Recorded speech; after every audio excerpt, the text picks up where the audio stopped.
Welcome back to DTV, your source for news and information about the Knox County Democratic Party. I'm Michael Davis, and we now continue our program with the Democratic candidates for Tennessee House of Representatives District 14. Our next guest is Alex Dunn, who will be on the ballot for the August 2nd District 14 State Representative primary election. Alex, thank you so much for being here with us today, and welcome to DTV. Thank you, Michael. Thank you very much. Great All to be right. here. So tell us a little bit about the 14th House District. Who are the people that live there, and what are its boundaries, and what makes it a unique place? Yeah, so it's one of the larger districts. I think not necessarily in geographical miles, but definitely in population. Mm-hmm. So what I tell people on the trail is it's basically Rocky Hill on the eastern side to Watt Road on the west side, South North Shore on the southern border, and Kingston Pike with a little bit over 40 at the northern border. All right. So what are you hearing from some of the people in your district about what they want to see their elected representatives do? I think everyone in District 14 and really across the state of Tennessee are concerned about the things that impact everyone. What I'm hearing is healthcare, the cost of healthcare, prescription drugs, public education, protecting that, expanding it, and funding it so that everyone has an equal opportunity at a quality public education. And charter schools, that they're fine. Vouchers are fine, but that's not where I think our public money should be going, in my opinion. Okay. That's what I'm hearing as well. They're all for it if someone wants to send their child there. Okay. So, any specific things that you would like to do as a legislator, as a legislator, to affect these issues? Definitely. I'm probably one of the more progressive candidates. I want to see health care for all. Similar to Medicare. Being a veteran of the United States Marine Corps, I have the opportunity to also see the Veterans Administration healthcare side. Both are great programs, although not perfect. I think they're certainly a model that could be applied across the state so that healthcare could be as a right, not a privilege. It's not something that you get just because you can afford it. From birth to death, I think we certainly have to take care of all Tennesseans in all socioeconomic levels in all parts of the state, including District 14. Okay. So turning to Medicaid there specifically, it seems like a lot of people look at this as kind of an issue that is somewhat logical to be keeping some of those benefits from a system that we're all paying into anyway as That's Americans, seeing as how the ACA is still the law of the land. We all pay into it, yet Tennessee has not expanded Medicaid to receive those benefits.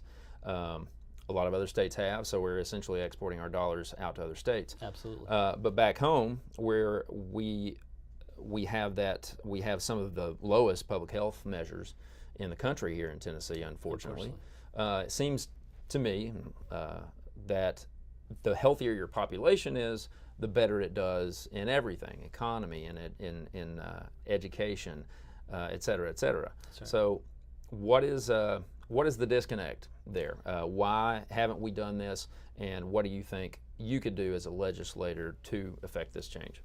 Well, for one, I think we have to, as the Bible says, and we have to take care of the least among us.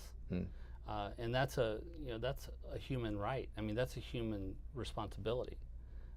And by not accepting, as you said, those Medicaid dollars, the surrounding states are using our money. And the result of that is 300,000 Tennesseans losing health care. 25,000 of those were my fellow veterans. Not only that, we're second in the nation, only to Texas, in the amount of rural hospital closures. And that's unacceptable in my book. I think we go back in, we re-examine that, and I think the Tennessee Together program, for example, is a good way or good example of showing how to address the opioid crisis. And that's all tied into it, because you touched on it exactly right. All of this is symbiotic. You know, it all relies on other aspects of our lives. And I think that's where people sometimes get keyed in on just one thing. And, you know, if you're healthier, if you're not worried about financial ruin from medical bills, because, you know, you're going to generally, make a better path for yourself. Right. Healthier, happier, more productive. Exactly. You know, pursuit of happiness. Right. And, you know, so I think that's where it's all, you know, symbiotic. I mean, we have to realize that it's all interconnected. It's not just one side of the aisle, doesn't want to, it's where those dollars go and how they get allocated, and being allocated in a responsible manner. And by refusing those Medicaid dollars years ago, we've seen the direct effect, negative effect that it has on Tennesseans. Including economically. Absolutely. All right. So we've been talking about this, obviously, in this state for a long time, though, yet it still continues to not happen. So what would you do as a leader, if you were elected in that position, to message this to both the public, who has not, on the whole, seemed to have accepted it yet, although some stats seem to show that most Tennesseans are actually ready for Medicaid expansion. But, and then also, how would you message that or build a coalition amongst other legislators to actually get this passed? Well, and, I think, you have to realize that a good idea is a good idea, regardless of whether it comes from the Democratic or the Republican side. And you have to seize upon that, because I guarantee you that everyone has someone in their life, whether it's a family member, a neighbor, a coworker, someone they know that was negatively impacted by this decision. So I think, seizing on the fact that it's a good idea, regardless of where it comes from, and being able to reach across and having that business acumen to negotiate. And in the Marine Corps, there's a saying: adapt, improvise, and overcome. Right? And so there's always a way, unless something else is keeping you from making that morally right and legislatively correct decision to bring about that change. And I think there's always a way to overcome the obstacles that presented to ourselves. All right. Going off into that about finding a way, there's a lot of concern over political corruption right now, as that being one of the biggest inhibitors to people finding that way. Interestingly, it may be that the real measure of this is not in the outrage that people express visibly, but sometimes that unseen protest of the system by not engaging in it. That's right. Whether that's due to rejection of it, or just apathy, or just outright disgust in a system that some people believe is too corrupt to change. So how do you, as a candidate, convince people that you're not part of that problem? Well, that's interesting that you put it that way, because I saw something recently where if did not vote was a candidate, they would have won by a landslide in 2016. Yes, they would. 44.9%, I think, of registered voters didn't get off the couch and go vote. And I guarantee you that all of them were affected, and all of them are complaining about that. All the negatives that come out of this elections at every level. And so, I think there has to be accountability and transparency. If you're sitting in Nashville as a state legislator and you're accepting money from the NRA, you're accepting money from the Koch brothers, you're accepting money from the telecommunication industry, for example. I just picked that one out on the top of the head.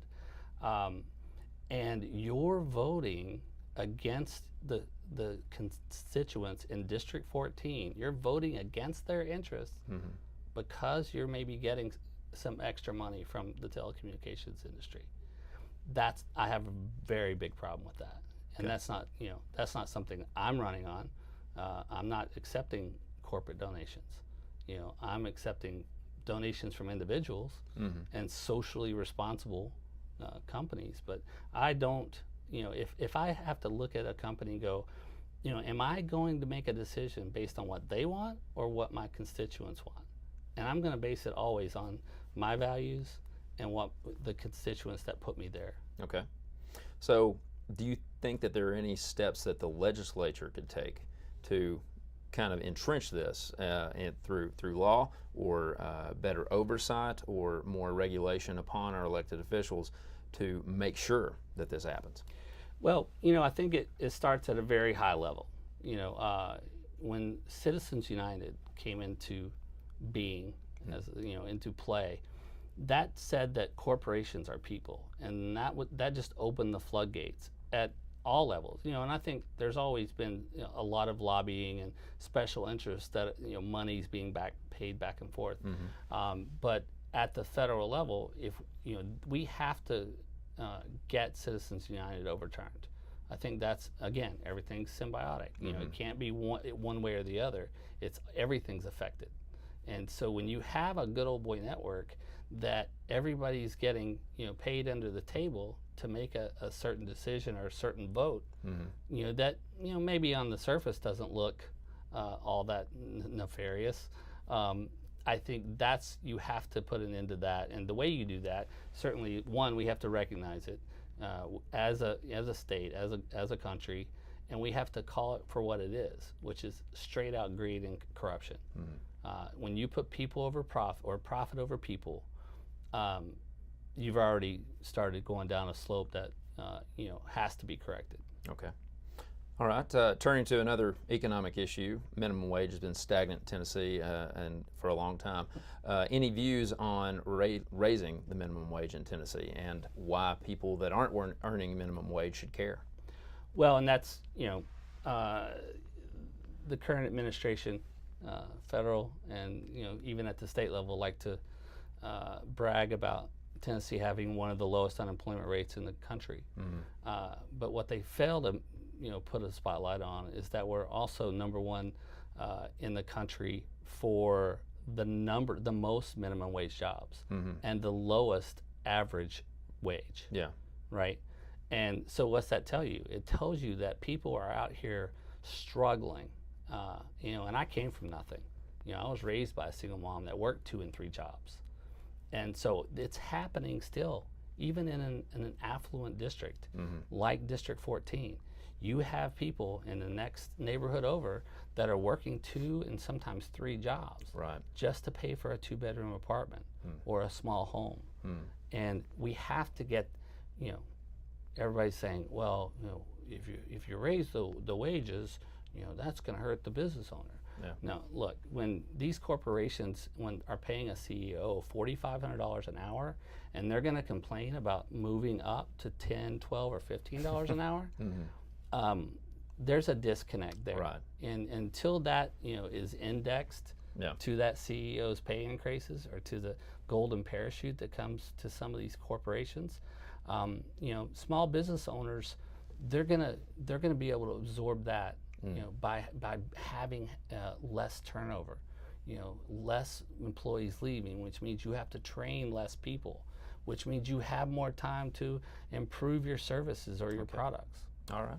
Well, we're almost out of time. How can people get in touch with you for your campaign, very quickly? Absolutely. ElectAlexDunn.com. You certainly reach out to me. My wife thinks I'm crazy, but my cell phone number is on my webpage.